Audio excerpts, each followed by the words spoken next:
Hey, I got to brag on this class while I'm here. Got about half of us here, a little over half. Got to brag on this class. You guys are doing just super compared to all my classes, especially other classes. Um, Almost everybody. I'm not going to say everybody, but we've got so many people in this class having 80 or above, A's and B's. The only people who don't have A's and B's in here have missing assignments. And there's even a few people that have missing assignments that still have a B in this class. You guys are doing so good. A's and B's almost all across the board. Just a few people that have missing assignments have kept them a little lower.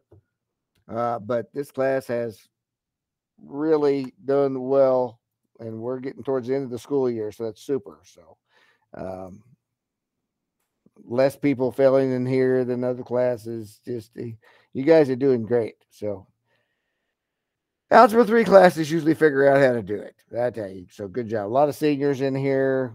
Seniors start getting those grades up because you want to graduate next month. And the juniors that are in Algebra 3, their junior year, usually pretty sharp too. So I'm not surprised this class is doing well, but I just wanted to brag on you since we had that time to do that this morning. But all right. Well, we're not going to wait any longer for those folks that are late this morning. We've got to look at this week's lessons. We've got 3 videos today, 3 videos on matrices, and we have 4 assignments. So let's take a look at that. Let's go to our grade screen as usual. And if we scroll down, we will see April 14th. That's this Sunday. We've got to do a determinant of a 2x2 matrix. It's not hard. You just pay attention. And then we're going to do inverses, introduction to matrix inverses. We're going to talk about determining what the inverse is and how to determine if the matrix even has an inverse. So not every matrix has an inverse. So we have to be able to determine which ones do and which ones don't. So these are and these are all related. The determinant is used to find the inverse. So we'll do these 3 assignments, and then we will do the quiz. So that's what we have this week. 3 assignments of the quiz. There's 1 video to go with each of these assignments. So we will look at those 3 videos in class here today. Then you have the 3 assignments and the quiz. And then next week we have 2 assignments and a quiz, and we'll be done with matrices. So 1 more week after this of matrices. So let's go back and see what we have. See, we can close the addition and scalar multiplication. We can close multiplying matrices by matrices. Quiz 2 is what we did last week, so we start right after that. So we have quiz 2. This week we have these 2 folders and quiz 3. So it's a nice way to figure out where we're at on this, since I don't have everything with numbers on it this time. So determine it. There we go. We have our video lesson and our assignment right there. So let's take a look at the video lessons.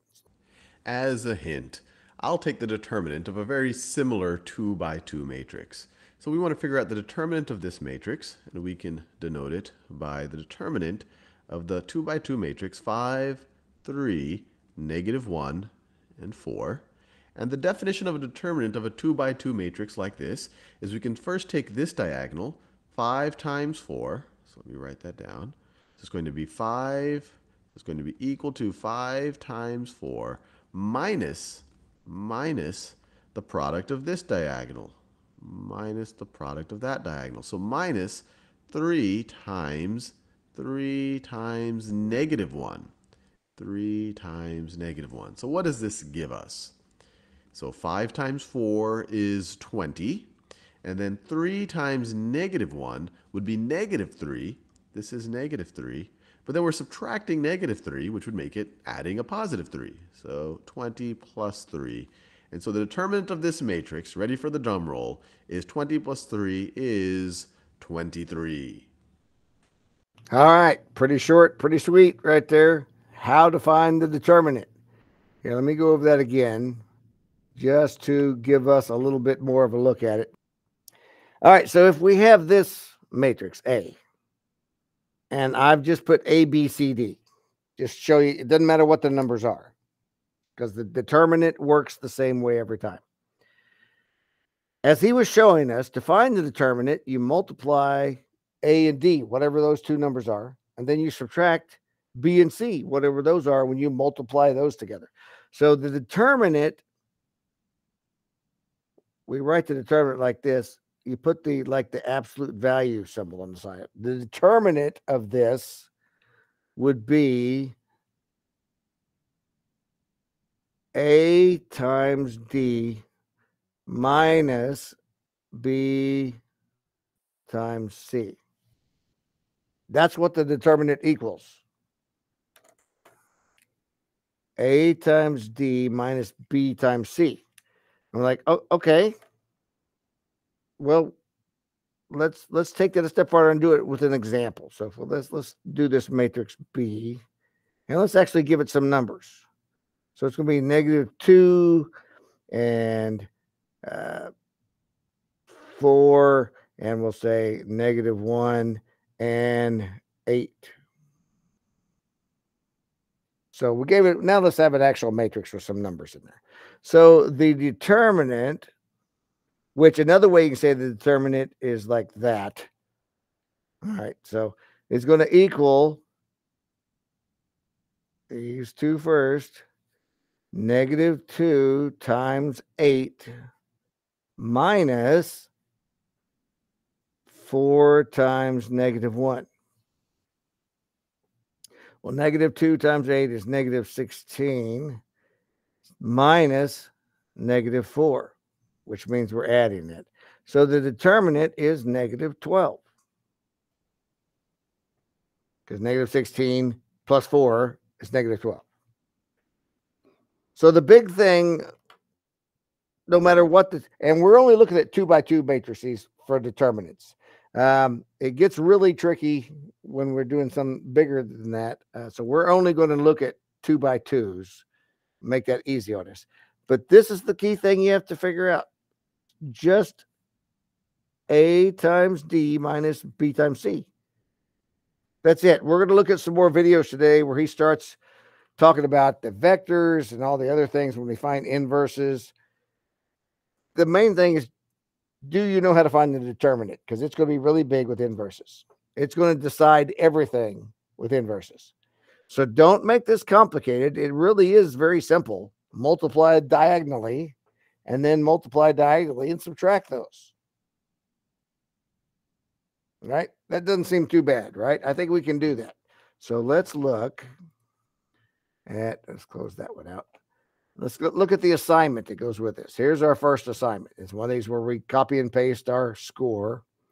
So let's click on the assignment and take a look at finding the determinant.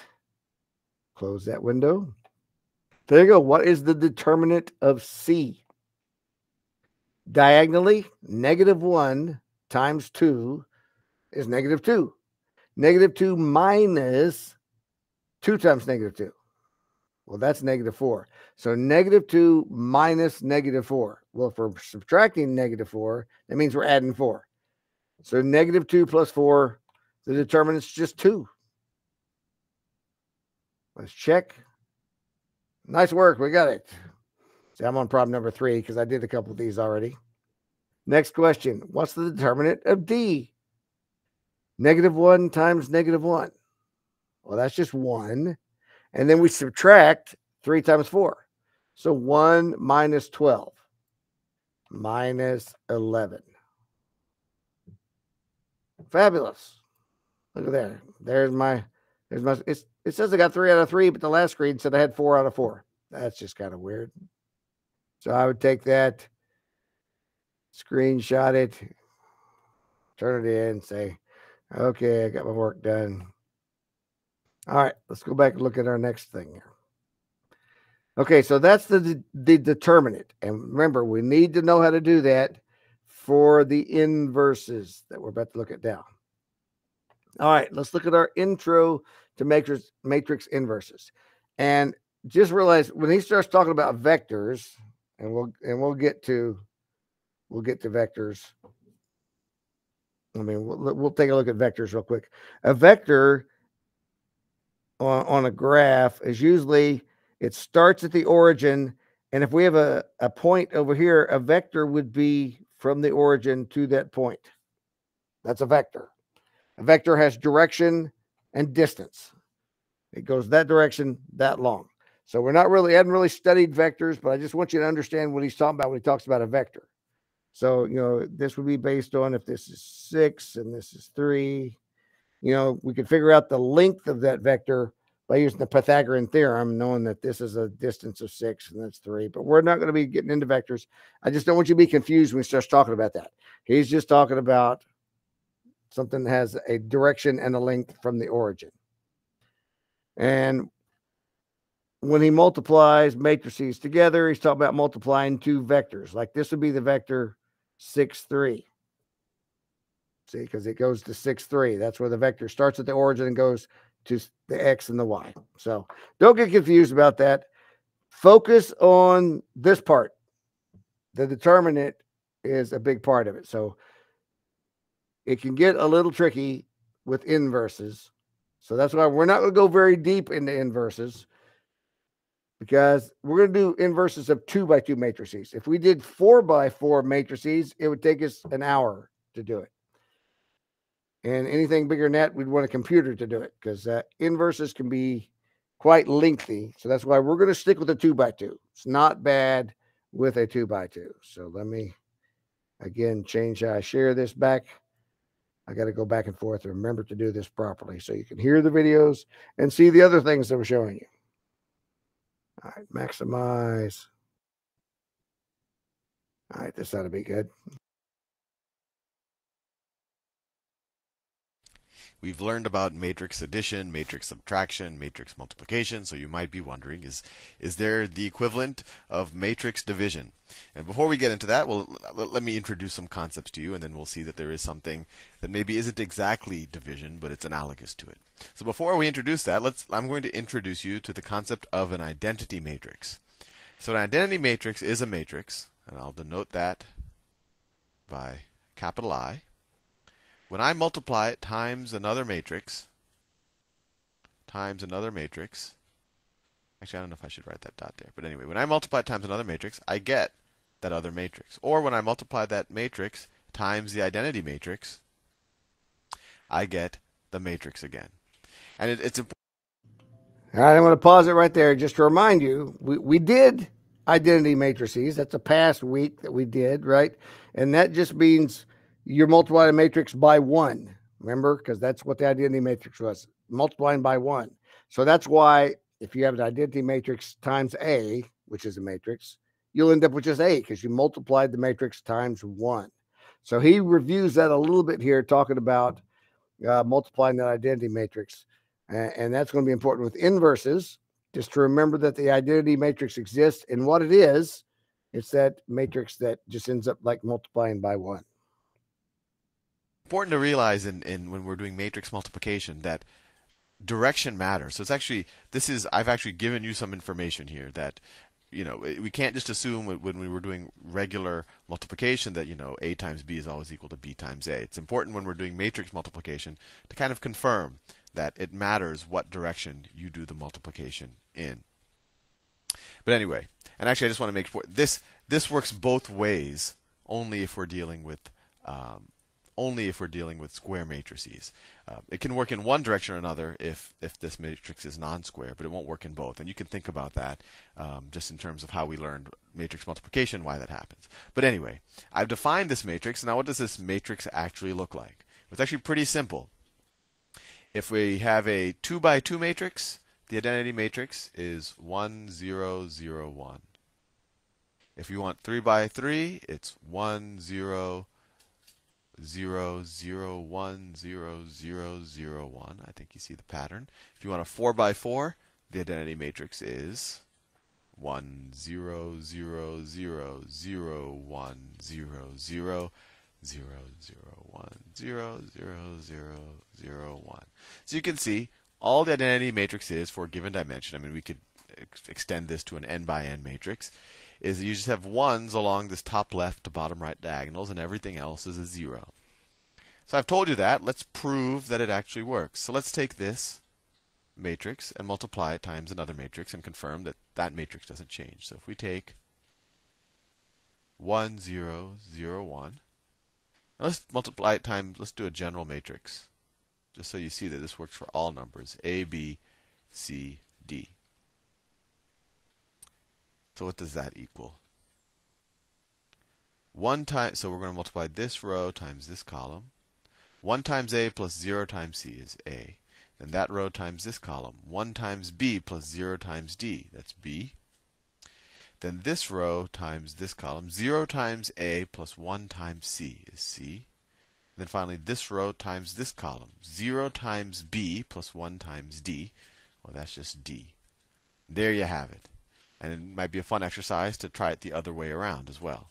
And I think and actually it's an even better exercise to try this with a 3x3. And you'll see it all works out. And a good exercise for you is to kind of think about why it works. And if you think about it, it's because you're getting your row information from here and your column information from here. And essentially, anytime you're multiplying, let's say, this vector times this vector, you're multiplying the corresponding terms and then adding them, right? So if you have a 1 and a 0, this 0 is going to cancel out anything but the first term in this column vector. So that's why you're just left with A. And that's why it's going to cancel out everything but the first term in this column vector. And that's why you're left with just B. And similarly, this will cancel out everything but the second term. So that's why you're left with just C there. Right? This times this, you're just left with C. This times this, you're just left with D. And that same thing applies when you go to 3x3 or n by n vectors. So that's interesting. You have the identity vector. Now, if we wanted to complete our analogy, so let's think about it. We know in regular mathematics, if I have 1 times A, I get A. And we also know that 1 over A times A, this is just regular math. This has nothing to do with matrices, is equal to 1. Right? So, and we call this the inverse of A. And that's also the same thing as dividing by the number A. Right? So is there a matrix analogy? Is there a matrix, and let me switch colors because I've used this green a little bit too much. Is there a matrix where if I have the matrix A and I multiply it by this matrix, and I'll call that the inverse of A, is there a matrix where I am left with not the number 1, but I'm left with kind of the 1 equivalent in the matrix world, where I'm left with the identity matrix? And it would be extra nice if I could actually switch this multiplication around. So A times A inverse should also be equal to the identity matrix. And if you think about it, if both of these things are true, then they're actually, not only is A inverse the inverse of A, but A is also the inverse of A inverse. So they're each other's inverses. That's all I meant to say. And it turns out there is such a matrix. It's called the inverse of A, as I've said 3 times already. And I will now show you how to calculate it. So let's do that. And we'll see calculating it for a 2x2 is fairly straightforward, although you might think it's a little mysterious as to how people came up with the mechanics of it or the algorithm for it. 3x3 becomes a little hairy. 4x4 will take you all day. 5x5, well, you're almost definitely going to do a careless mistake if you did the inverse of a 5x5 matrix, and that's better left to a computer. But anyway, how do we calculate the matrix? So let's do that, and then we'll confirm that it really is the inverse. So if I have a matrix A, and that is, let's just say A, B, C, D, and I want to calculate its inverse is actually, and this is going to seem like voodoo, and in future videos I will give you a little bit more intuition for why this works. I'll actually show you how this came about. But for now, it's almost better just to memorize the steps, just so you have the confidence that you know that you can calculate an inverse. It's equal to 1 over this number times this A times D minus B times C. A, D minus BC. And this quantity down here, AD minus BC, we'll learn soon, has a special, well, actually, we don't have to learn it soon. That's called the determinant of the matrix A. And we're going to multiply that. And so this is just a number, right? This is just a scalar quantity. And we're going to multiply that by, you switch the A and the D, you switch the top left and the bottom right. So you're left with D and A. And you make these two, you make the bottom left and the top right, you make them negative. So minus C and minus B.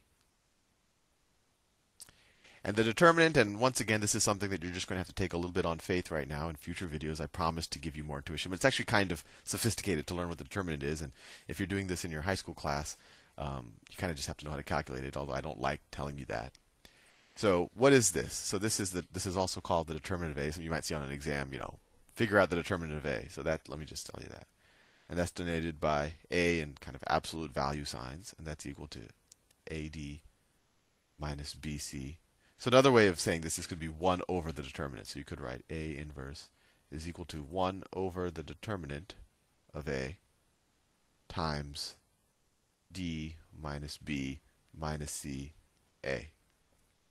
Any way you look at it, but let's apply this to a real problem, and you'll see that it's actually not so bad. So let's say that I have a matrix. Let's change letters, just so you know that it doesn't always have to be an A. Let's say I have a matrix B, and the matrix B is 3. I'm just going to pick random numbers. Minus 4, 2, minus 5. Let's calculate B inverse. So B inverse is going to be equal 1 over the determinant of B. What's the determinant? It's 3 times minus 5 minus 2 times minus 4. So 3 times minus 5 is minus 15. Minus 2 times minus 4. So 2 times minus 4 is minus 8, but we're going to subtract that, so it's plus 8. Plus 8. And we're going to multiply that times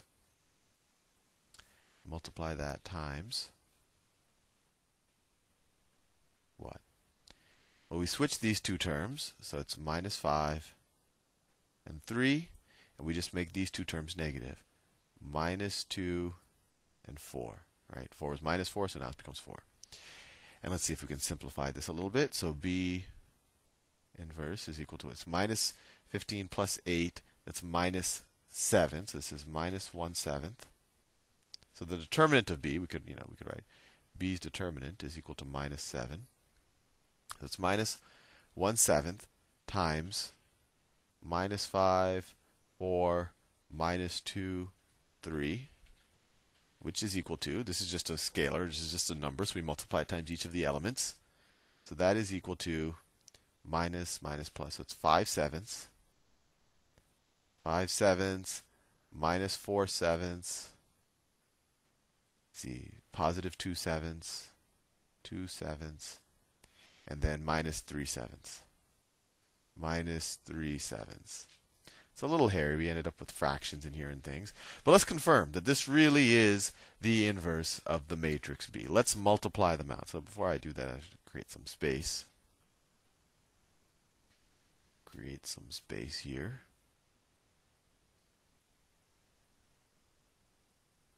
Actually, I don't even need this anymore. There you go. Okay, so let's confirm that that times this, or this times that, is really equal to the identity matrix. So let's do that. So let me switch colors. So B inverse is 5/7, if I haven't made any careless mistakes, minus 4/7, 2/7, minus 3/7. That's B inverse, and let me multiply that by B. 3 minus 4, 2 minus 5. Now this is going to be the product matrix. I need some space to do my calculations. So let's see. First I'm going to take this. Let me switch colors. I'm going to take this row times this column. So 5/7 times 3 is what? 15/7. 15/7 plus minus 4/7 times 2. So minus 4/7 times 2 is, it's minus, let me make sure that's right. 5 times 3 is 15/7.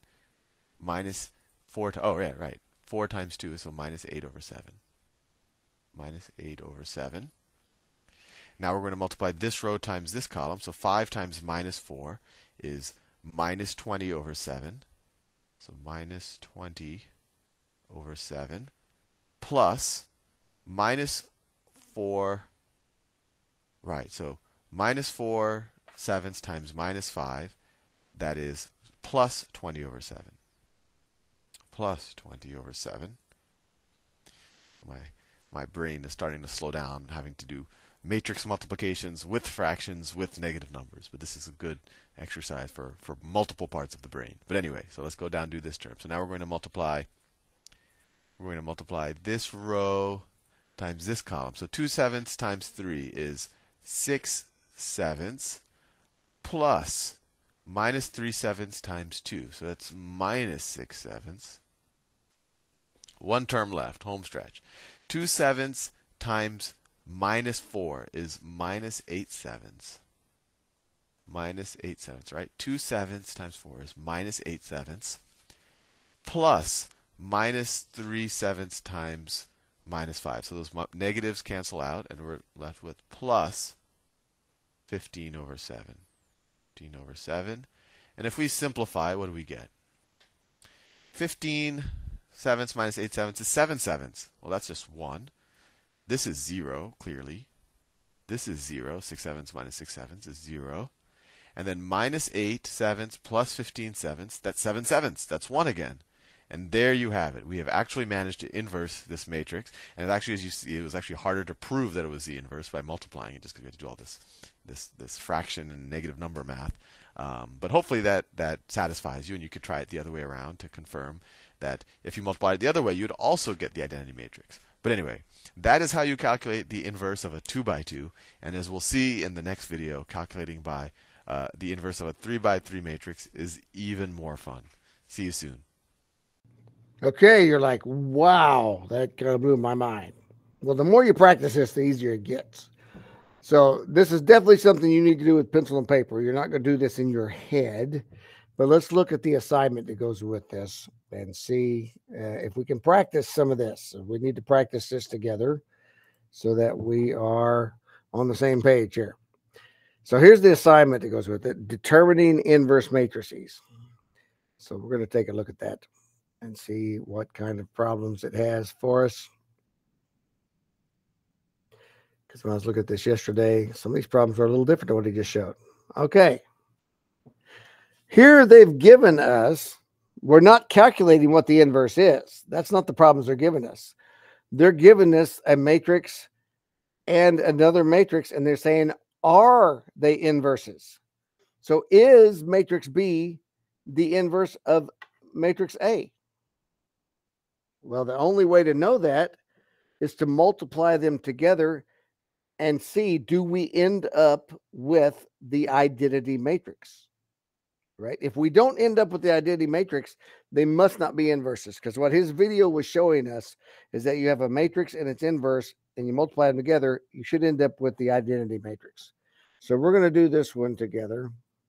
So I'm going to write it down here. And we're going to review multiplying with fractions again, because it's probably been a while since you've done that. We're going to multiply these two matrices together. That was A and this is B. And if they end up being the identity matrix, which remember the identity matrix is 1, 0, 0, 1 for a 2 by 2. Which, by the way, I put in my notes. You should have in your notes how to find the determinant, which I jumped the gun. You don't do the little -1. -1 is for inverse. How to find the determinant, and then how to find the inverse. So I put this in my notes. The inverse, which that's what the -1 is. A -1 is the inverse. 1 over the determinant, right? The determinant is found like that, times, look, A and D trade places. They trade places. And B and C stay where they are, but they become the opposite sign. So this is how you find the inverse. 1 over the determinant times the matrix rearranged. D and A, B and C. So this is great for your notes. And if we multiply A times its inverse, we'll get the determinant, the identity matrix. If we multiply this and don't get that, these are not inverses. They're just two different matrices. So, all right. So we have to multiply this row times this column. 8 times 3/17. Now, remember, when you multiply a number times a fraction, really this number is 8 over 1 if we wrote it as a fraction. We don't ever write over 1 because that's really not necessary. But we multiply 8 times 3/17. You just multiply straight across. 8 times 3 is 24. 1 times 17 is 17ths. So 8 times 3/17, you just multiply the top number and leave the fraction. 24/17. So let's put that here. So that's 24/17 plus the second numbers, 7 times 1/17. Let me make sure I wrote that down right. Correct, by the way, just to make sure. Yeah, the only negative was the 3 up there. Okay. Plus 7/17. 7 times 1. Now let's do this one over here. 8 times the negative 3/17. So that's negative 24/17. And then 7 times 4 plus 28/17. Well, I'll tell you, if we just simplify what we've got, 24/17 plus 7/17 is 31/17. That's not 1. Negative 24/17 plus 28/17 is 4/17. That's not 0. This is not the idea. We already know these are not inverses of each other. We don't even really have to finish it because this should be 1 and this should be 0. So we can stop right there on this one, go back to our problem and say, no, A and B are not inverses because this is not giving us the identity matrix. So let's check that. Good work. Let's look at another one. Okay. Are these inverses? All right, let's start over. If we multiply negative 11 times negative 3, 2, 7, all right, times negative 7/71, 3/71, 2/71, and 11/71. All right, so we're dealing with really weird fractions. You've probably never dealt with a fraction that had 71 as a denominator before, but it's not any harder than any other fraction. We're going to take negative 11 times negative 7/71. Remember, all we have to do is multiply the top. Negative 11 times. These are negative times a negative, so this is a positive, right? So that's 77/71. Okay, a little weird, but that's all right. Then the second number times the second one in the column, negative 3 times 2. So we're adding that, but it's a negative. So negative 6/71. Okay, that's not bad. We'll be simplifying that down here. Let's go over here. The second number, negative 3 times negative 3. Well, that's a 9/71. Notice we don't even have to really pay attention to what the denominator is because we're just multiplying the numerator times this number over here. So now, oh, wait, I did the wrong one, didn't I? I'm supposed to do the first one times that. Wait a minute. Don't want to get myself mixed up. I'm doing this row and this column. So I have to do the negative 11 times the negative 3. So that's 44. It's a positive because, again, it's a negative times a negative. And then this one, and I'm adding to it negative 3 times 11. So that's a negative. We're going to subtract it now. So minus 33/71. Make sure we got that right. 44. Negative 3 times 11, negative 33. All right, let me double check. Are you sure it's 44 and not 33? No, I think you're right. I was looking at the wrong number. I was still stuck on the other number, 33. I was like, I think something's wrong there. I have multiplied the wrong number. 33. Yeah, 11 times 3. I don't know where I got a 4 stuck in my head. 33, because they're negative times a negative.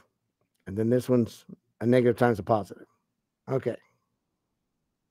Thank you for correcting that. Don't let me sit there and do something wrong. Now we're going to do the second row times the first column, and then the second row times the second column. So 2 times negative 7. Negative 14 71st. And then the 7 times the 2 plus 14 71st. Okay, now let's go to the second column. 2 times negative 3 is negative 6 71st. 7 times 11 plus 77 71st. All right, now we just need to simplify this. 77 71st minus 6 71st. Remember, when you're subtracting or adding fractions, you have to have the same denominator. Well, that's great because every one of these have the same denominator. So all we have to do is just add or subtract the numerators. 77 minus 6. That's 71. Oh, look. 71 over 71. That's just 1. 33 71st minus 33 71st. That's 0. Negative 14 71st plus 14 71st. That's a 0. Negative 6 plus 77. Well, that ends up the same as this, 71. Negative 6 plus 77. 71 over 71. So these are inverses of each other because we ended up with the identity matrix. Once I knew how to multiply 11 times 3. Yes, they are inverses. Nice work. So that's how all 4 of these problems are. They give you 2 matrices and you have to multiply them together. So you're not having to find the inverse. You're having to check the inverse. So there's my stuff. That's what I want to screenshot. I want to show that I got them all right. Yay, 4 out of 4. All right, so close that. Go back here, paste, submit. All right, let's see what we have left. We've done the intro to inverses video lesson. Now we're going to do the last lesson, which is how do we know if an inverse even exists? Because not all matrices have an inverse. We looked at the problem that they weren't inverses, but that doesn't mean an inverse doesn't exist. There could be an inverse for the one that we checked, but this will tell us how to know if it even exists, because it may not exist. In fact, it will not exist for every matrix. All right, here we go. Perhaps even more interesting than finding the inverse of a matrix is trying to determine when an inverse of a matrix doesn't exist or when it's undefined.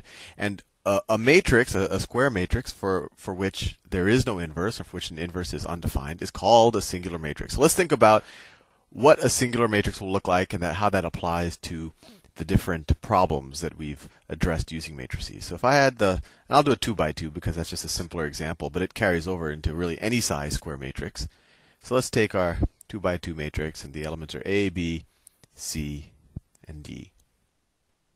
What's the inverse of that matrix? Well, this hopefully is a bit of second nature to you now. It's 1 over the determinant of A, 1 over the determinant of A, times the adjoint of A, and in this case you just switch these two terms, so you have a D and an A, and you make these two terms negative, so you have minus C and minus B. So my question to you is, what will make this entire expression undefined? Well, it doesn't matter what numbers I have. Oh, let's talk about that. Because this is the key to knowing, is there an inverse?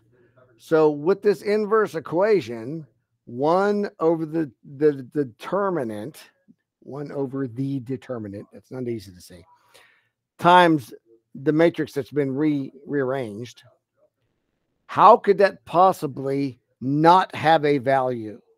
How could that be undefined? Think about that for just a moment. Why would that ever be not able to be calculated? It's like, can't we always? Oh, Alora says 0 is the key. Alora's absolutely right. Because it's like, can't we always calculate the inverse? Not if the determinant is a 0. Because 1 divided by 0 is not a number, it's undefined. So if we had that and was going to multiply it by a matrix, we couldn't do that. 1 over 0. So anytime this determinant equals 0, no inverse will exist for that matrix. And he's going to get into how you can easily check that here. If I have numbers here that make A defined, then I can obviously swap them or make them negative, and it won't change this part of the expression.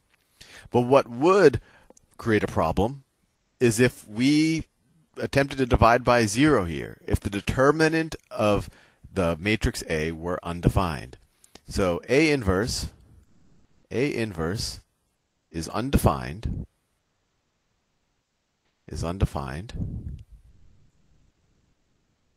if and only if, and you know, in math they sometimes write it, you know, if with 2 F's, if and only if the determinant of A is equal to 0. So another way to view that is, if a determinant of any matrix is equal to 0, then that matrix is a singular matrix and it has no inverse, or the inverse is undefined. So let's think about in conceptual terms, at least the 2 problems that we've looked at, what a 0 determinant means, and see if we can get a little bit of intuition for why there is no inverse. So what is a 0 determinant? Well, in this case, what's the determinant of this 2 by 2? Well, the determinant of A is equal to what? It's equal to AD minus BC. It's equal to AD minus BC. So this matrix is singular, or it has no inverse, if this expression is equal to 0. So let me write that over here. So if AD is equal to BC, or we can just manipulate things, and we could say if A over B is equal to C over D, right? I just divided both sides by B and divided both sides by D. So if the ratio of A to B is the same as the ratio of C to D, then this will have no inverse. Or another way, we could write this expression, if A over C, if I divide both sides by C and divide both sides by D, is equal to B over D. So another way that this would be singular is if, and it's actually the same way, if this is true, then this is true. These are the same, just a little bit of algebraic manipulation.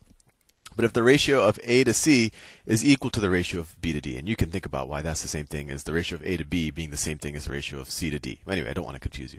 But let's think about how that translates into some of the problems that we looked at. So let's say that we wanted to look at the problem.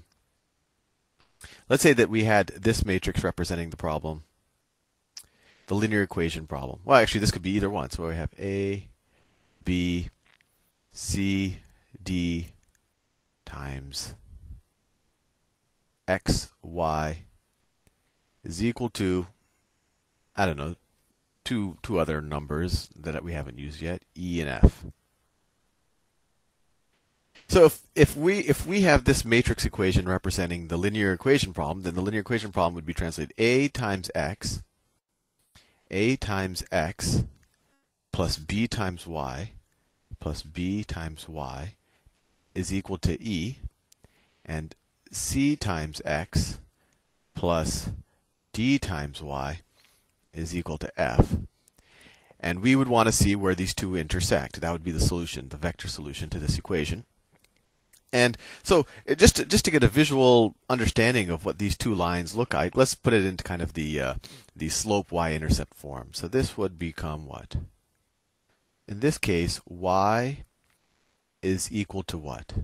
Y is equal to minus a over b minus a over b x plus e over b. right? I'm just skipping some steps, but you subtract ax from both sides, and then divide both sides by b, and you get that.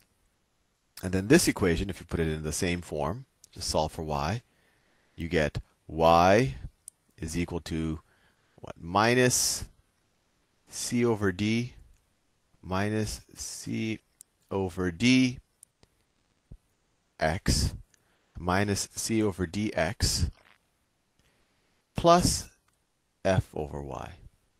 Should be So F what over do you? D. Let's think D. about this. I should probably change colors because it looks too. Let's think about these two equations. What these two equations would look like if this holds, right? And we said if this holds, then we have no determinant, and this becomes a singular matrix, and it has no inverse, and since it has no inverse, you can't solve this equation by multiplying both sides by the inverse because the inverse doesn't exist. So let's think about this. If this is true, we have no determinant, but what does that mean intuitively in terms of these equations? Well, if a over b is equal to c over d, if a over b is equal to c over d, these two lines will have the same slope. They'll have the same slope. So if these two expressions are different, then what do we know about them? If two lines that have the same slope and different y-intercepts, they're parallel to each other, and they will never, ever intersect. So we could, let me draw that just so you get the... So if that's, so this top line might look, well, they both have, let's say these are, they don't have to be positive numbers, but this has a negative. I'll draw it as a negative slope. So that's the first line, and its y-intercept will be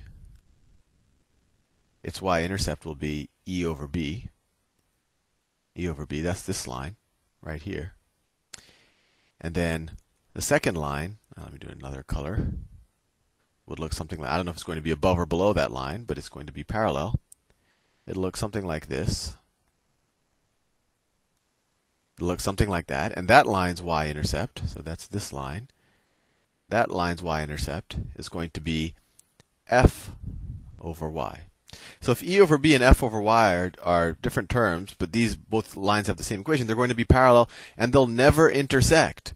So there actually would be no solution if someone told you, well, just the traditional way that you've done it, either through substitution or through adding, subtracting the linear equations, you wouldn't be able to find a solution where these two intersect if a over b is equal to c over d. So one way to view the singular matrix is that you have parallel lines. But then you might say, hey, Sal, but these two lines would intersect if e over b equaled f over y. If this and this were the same, then these would actually be the identical lines. And not only would they intersect in an infinite number of places, but still you would have no unique solution. You would have no one solution to this equation. It would be true at all values of x and y. So you can kind of view it when you apply the matrices to this problem. The matrix is singular if the two lines that are being represented are either parallel or they are the exact same line. They're parallel and not intersecting at all, or they're the exact same line and they intersect in an infinite at an infinite number of points. And so it kind of makes sense that the A inverse wasn't defined. So let's think about this in the context of the linear combinations of vectors. That's not what I wanted to use to erase it.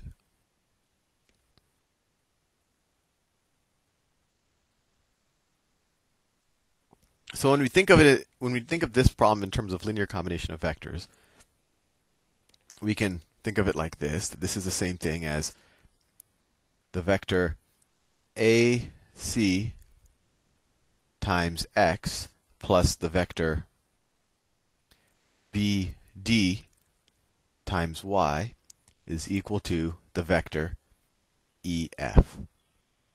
So let's think about it a little bit. We're saying, is there some combination of the vector AC and the vector BD that equals the vector EF? But we just said that if we have no inverse here, we know that because the determinant is 0, and if the determinant is 0, then we know in this situation that A over C must equal B over D. So A over C is equal to B over D. So what does that tell us? Well, it essentially tells us that, well, let me draw it. And maybe numbers would be more helpful here, but I think you'll get the intuition. I'll just draw the first quadrant. I'll just assume both vectors are in the first quadrant. Let me draw. So the vector AC, let's say that this is A. Let me do it in a different color. So I'm going to draw the vector AC. So if this is A, and this is C, then the vector AC looks something like that. Let me draw. I want to make this neat. The vector AC is like that. And then we have the arrow. And what would the vector BD look like? What does the vector BD look like? Well, the vector BD, well, unless I could draw it arbitrarily someplace, but we're assuming that there's no derivative. There's no determinant. Have I been saying derivative the whole time? I hope not. Well, we're assuming that there's no determinant to this matrix. So if there's no determinant, we know that A over C is equal to B over D. Or another way you could view it is that C over A is equal to D over B. But what that tells you is that both of these vectors kind of have the same slope. So if they both start at point 0, they're going to go in the same direction. They might have a different magnitude, but they're going to go in the same direction. So if this is point B, and this is point D, vector BD is going to be here. And you might just want to think, if that's not obvious to you, think a little bit about why these two vectors, if this is true, are going to point in the same direction. So that vector is going to essentially overlap, is going to have the same direction as this vector, but it's just going to have a different magnitude. It might have the same magnitude. So my question to you is, vector EF, we don't know where vector EF is. Well, let's say, I don't know, let me just pick some arbitrary point. Let's say that this is E, and this is F. So this is vector EF up there. Let me do it in a different color. Vector EF, let's say it's there. So my question to you is, if these two vectors are in the same direction, maybe of different magnitude, is there any way that you can add or subtract combinations of these two vectors to get to this vector?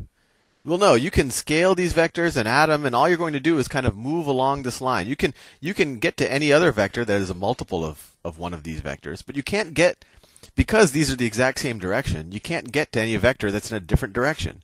So if this vector is in a different direction, there's no solution here. If this vector was, if it just happened to be in the same direction as this, then there would be a solution where you could, just scale those. Actually, there would be an infinite number of solutions in terms of x and y. And then, but if the vector is slightly different in terms of its direction, then there is no solution. There's no combination of this line, of this vector and this vector that can add you up to this one. And it's something for you to think about a little bit. It might be obvious to you, but the other way to think about it is when you're trying to take sums of vectors, any other vector, in order to move it in that direction, you have to have a little bit of one direction and a little bit of another direction to get to any other vector. And if both of your kind of ingredient vectors are the same direction, there's no way to get to a different one. Anyway, I'm probably just being circular in what I'm explaining. But that hopefully gives you a little bit of an intuition of, well, one, you now know what a singular matrix is.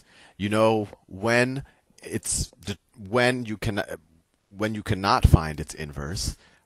You know that when the determinant is 0, you won't find an inverse. And hopefully, and this was the whole point of this video, you have an intuition of why that is. Because if you're looking at the vector problem, there's no way that you can find that there's no solution to finding a combination of the vectors that get you to that vector, or they're an infinite number.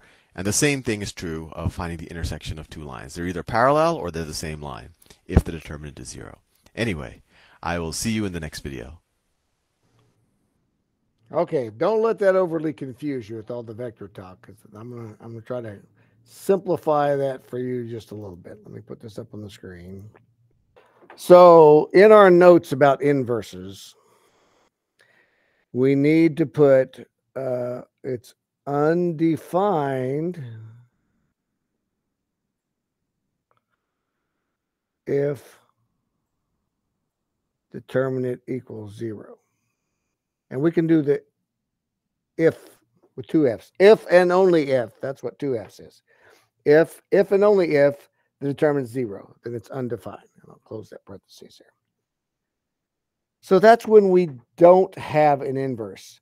And what he's talking about with the vectors is if we had two different lines that are created by a matrix, and that'd be by taking like AC and BD as separate matrices, you'd have two different lines. If those lines are the same slope, and that's the second one right there, then there's no inverse. That's what he's basically saying. If they have the same slope, if the lines are on top of each other, no inverse. But if it's graphed where you have two different lines or more, maybe 4 different lines, then it does have an inverse, but not when it's the same line. And we haven't really studied vectors, so I don't want to get too deep into that and lose you, but that's the main point. If it's the same slope, the two vectors that they create, if they separate those, if it's the same slope, no inverse. And that only matters because we have a quiz that talks about that. Let's look at our last thing. We're looking a quiz. Oh, determine invertible matrices. Let's look at that assignment real quick. The one that goes with this video that we just looked at. And then we're going to look at the quiz real quick too. So let's go. Okay. So it gives us a matrix. It says if this was a systems of equations matrix where it's 2x plus 6y and negative 8x plus 4y, because matrices can be systems of equations, equals whatever, B1 and B2. It says then you could write this as systems of equations, like y equals, right? We can rearrange that, and these would be the actual equations, y equals. So it says, does the system has how many solutions? Does it have one solution or 0 or infinite solutions? And does it have an inverse or not? Does or does not? Well, remember what we just talked about. If they have the same slope, do these have the same slope? No, this has a slope of negative 1/3 and this has a slope of 2. So these are two different lines, which means somewhere they're going to intersect in one place, right? Remember, that's what's true about lines. If they have different slopes, if this has a negative 1/3 and this has a slope of 2, there's only one place they're going to cross.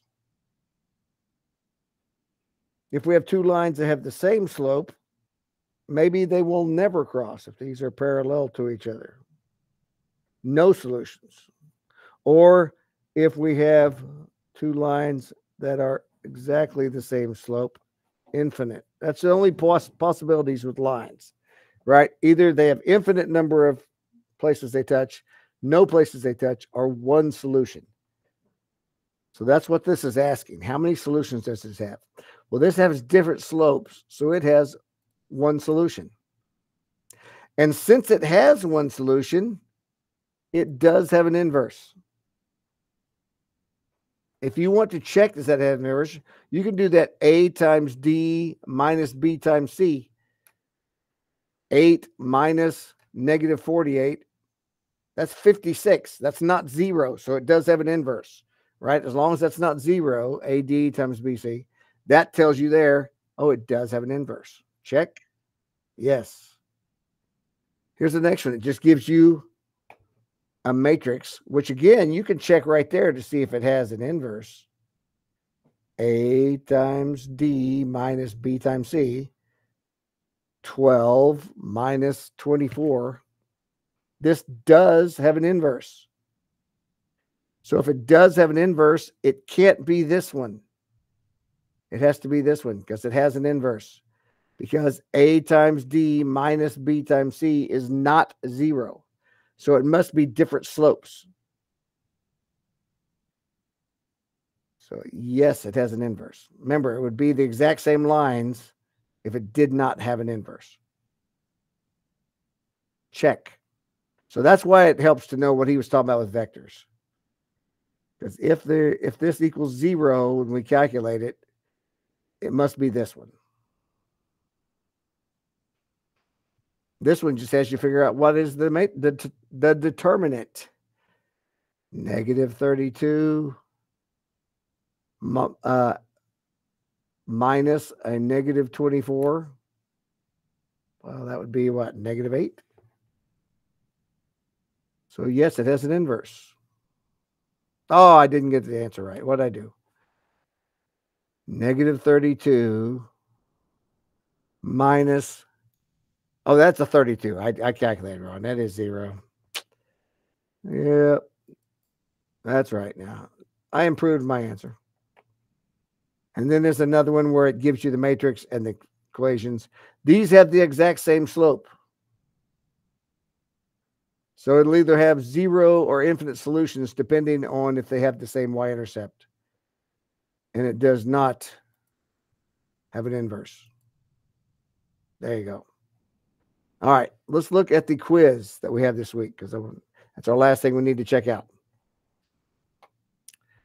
Okay. This is what's the image we obtained when we perform this transformation. All this wants you to do is multiply those two together and give the answer. That is a 3 by 3 and a 3 by 1. So the answer is a 3 by 1. Multiply those together. That's all you have to do on number 1. Multiply these two matrices. Same thing. What is the image we obtain when we perform the transformation? If you perform a transformation, that means you're multiplying them together. Multiply those together. Get the answer. What's the determinant? There you go. AD minus BC. Does this have an inverse? Well, take AD minus BC. And what is the inverse? Here's the one we actually calculate the inverse. Where you take 1 over the determinant times swap A and B and do that multiplication. You got to do that on paper. That's going to be really hard to do in your head. And look, if it's a fraction, type it in decimal form. So you may need a calculator to convert it to a decimal. So this is a bit more work. You got to do most of these on paper. Just to find that inverse, you got to go through the steps. So, all right, guys. I know this one's deep this week. We got to, because you got to stop and think. You can't rush through that or you'll mess it up. It's not necessarily difficult. You just can't rush through it. Take your time. Do it right. So, and I'll check and see how many times you can do the quiz. I may need it. I probably want to give it a second or third attempt. Yeah, you have 3 attempts. You can try the quiz 3 times. Just because I know it's easy to make a little mistake, and that may drive some of you crazy, so I want you to have a chance to redo it. So you have 3 attempts. So, all right, guys, any questions? You probably have a lot of questions, but you probably need to try this first and get a little practice with it so you'll know exactly what your question is. But anyway, I'm here Thursday because Friday's an A day this week. So if you need help, come back Thursday. If your grade's below 70%, I'll see you Thursday. But otherwise, you're free to go, but you can hang around if you need help with anything. So we'll see you guys Thursday or next Tuesday.